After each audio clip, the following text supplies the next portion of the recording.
Pues el siguiente término sería aprendizaje. Si quieres comenzar, Edu. Sí, pues el aprendizaje sería ese proceso a través del cual se produce un cambio estable en el repertorio comportamental de un organismo vivo como consecuencia de la experiencia con el medio y más en concreto como consecuencia de haber estado en contacto con los distintos mecanismos del aprendizaje que conocemos a día de hoy, ¿no? Entonces hay dos elementos muy importantes. Uno, tiene que haber un cambio conductual, ¿no?, para que podamos hablar de aprendizaje. Y dos, ese cambio tiene que haber venido precedido por el hecho de haber entrado en contacto con contingencias propias de los mecanismos del aprendizaje, ¿no? Es decir, con unos acontecimientos ambientales muy específicos. Y evidentemente para que eso pase necesitamos de una serie de variables organísmicas, necesitamos de una estructura biológica que nos permita aprender de esa forma. Y eso nadie lo duda, ¿no? Sencillamente el nivel de análisis en el que nos situamos desde un punto de vista conductista es este, ¿no? Es el análisis puramente conductual. ¿Y para ti, Aarón? Buena pregunta, buena pregunta. ¿Cómo defino yo aprendizaje desde un punto de vista cognitivo? Claro, evidentemente yo siempre parto de la base de que todas las leyes de aprendizaje, las descritas en psicología de aprendizaje, partiendo de postulados conductistas, existen y están ahí. Y eso es parte de algo que luego tú puedes añadir o puedes sumar, pero es una base. Yo creo que es incuestionable y nadie cuando habla de conductismo cuestiona las leyes del aprendizaje. Cuestiona después otras cosas distintas, a veces con más o menos razón. Pero que las leyes están ahí y que todos las utilizamos cuando hacemos clínica, seamos neurólogos o no, también.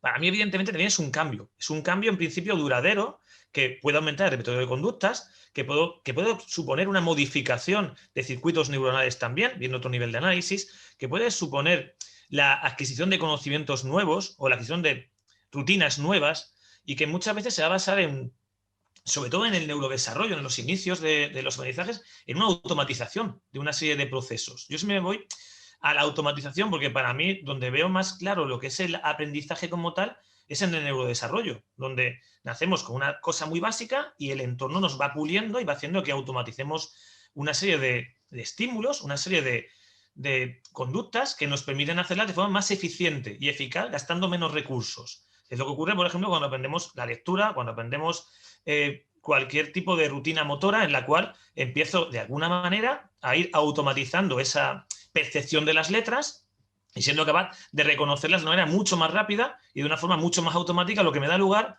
a que el proceso de lectura, de conversión grafema-fonema, sea tan automático que yo pueda ya dedicarme a sacar el significado.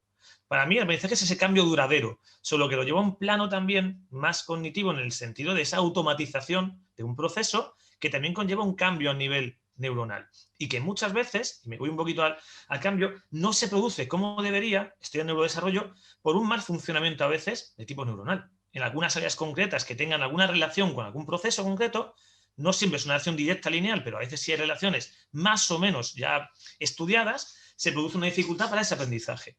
Pero al final no deja de ser un cambio, no deja de ser un cambio o una modificación duradera. Aprender al final es incorporar y mantener, esa sería la idea. No sé si más o menos. Y por último, el término consciencia. Si quieres comenzar, Aarón.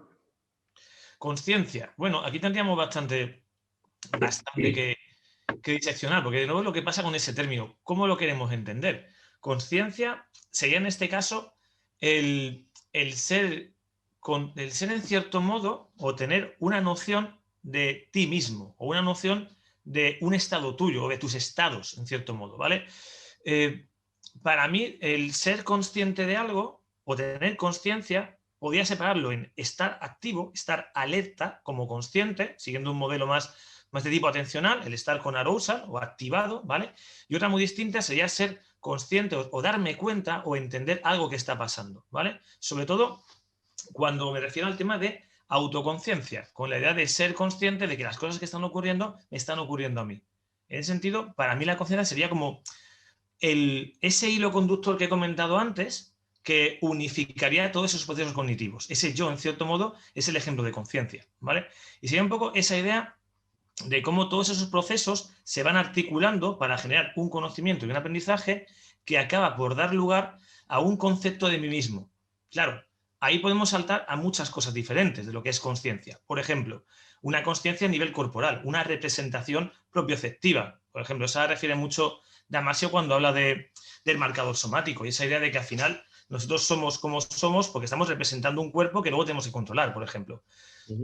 Es un término que realmente a mí me cuesta a veces darle una forma concreta, ¿vale? Porque también cuando pienso en conciencia me voy automáticamente a conciencia de déficit, a la anosognosia, ¿vale? A esa idea de no ser consciente de que algo me está pasando o de que estoy teniendo algún problema, que es una alteración que ocurre por daño cerebral, por ejemplo.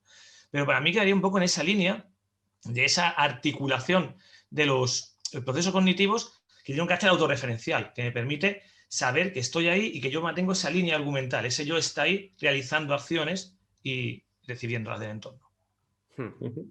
Edu. Es una pregunta tan bonita como difícil. Fíjate, yo creo que, por un lado, te diría lo que creo que es. Y lo que creo que es, la mayoría de las veces que se emplea ese término, es esencialmente una reificación de un proceso relativamente específico de discriminación. Es decir, terminamos por situar el hecho de que nos comportemos de una determinada manera dentro de nosotros para posteriormente proceder a explicar lo que hemos hecho con ese término que hemos metido ahí. Eso es lo que creo que se suele hacer cuando se habla del término conciencia, ¿no? Y de este modo terminamos diciendo los seres humanos tenemos conciencia o otros animales tienen o no tienen conciencia, como si fuese algo que se puede tener, ¿no? Realmente, para que se pudiera tener tendría que ser una cosa. Entonces, a eso me refiero yo con la reificación. Cuando hablamos de conciencia, generalmente nos referimos a esa supuesta capacidad que tenemos de ser conscientes, ¿verdad? Es decir, de darnos cuenta o de alguna forma responder diferencialmente a lo que está sucediendo, ¿no? Fíjate que cuando lo convertimos en verbo, cuando lo convertimos en interacción y cuando decimos que vamos a concienciar a alguien de algo, ¿qué es lo que estamos diciendo? Que vamos a realizar un entrenamiento en discriminación muy específico acerca de un elemento muy concreto, ¿no? De tal forma que esperamos que esa persona, llegado un determinado momento, cambie su comportamiento y discrimine ese aspecto sobre el cual yo le quiero concienciar, ¿no? Entonces, creo, bajo mi punto de vista, que es más útil entenderlo así, como relación, como discriminar entre cosas que pueden ser más simples o más complejas, al fin y al cabo. Es decir, yo no creo que sea nada especial. Sí creo que al final se le intenta dar ese estatus especial por ese proceso de reificación. Creo además que el término conciencia tiene una raíz que está muy arraigada en nuestra cultura y que tiene mucho que ver con visiones quizás algo más antiguas, ¿no? Del ser humano, más antiguas pero que en realidad siguen muy presentes a día de hoy en la sociedad, digamos, y que tienen que ver con esa manía que históricamente hemos tenido los seres humanos de considerarnos algo cualitativamente diferente del resto, ¿no? Como algo muy especial, hasta el punto de que terminamos diciendo que los humanos tenemos conciencia y otros no, ¿no? Esto mismo pasaba con el alma, hasta hace no tanto. Creo que finalmente es un término que se ha utilizado más para intentar diferenciarnos, para intentar situar parte de lo que hacemos en nuestro interior, ¿no? En detrimento de otras especies que no lo tendrían. Casi siempre que hablamos de conciencia en seres humanos hacemos en última instancia referencia a su conducta verbal, entendida hasta en un sentido amplio casi siempre, y por tanto, claro, evidentemente en otros animales no se puede comprobar, ¿no? Entonces, tampoco sabría darte una definición de lo que es. Si te he dicho lo que yo creo que se suele querer decir cuando nos referimos a ella, que es fundamentalmente una supuesta capacidad interna de hacer cosas especiales, y como yo creo que podría ser mucho más útil, que es entendiendo lo que sucede cuando lo empleamos como verbo.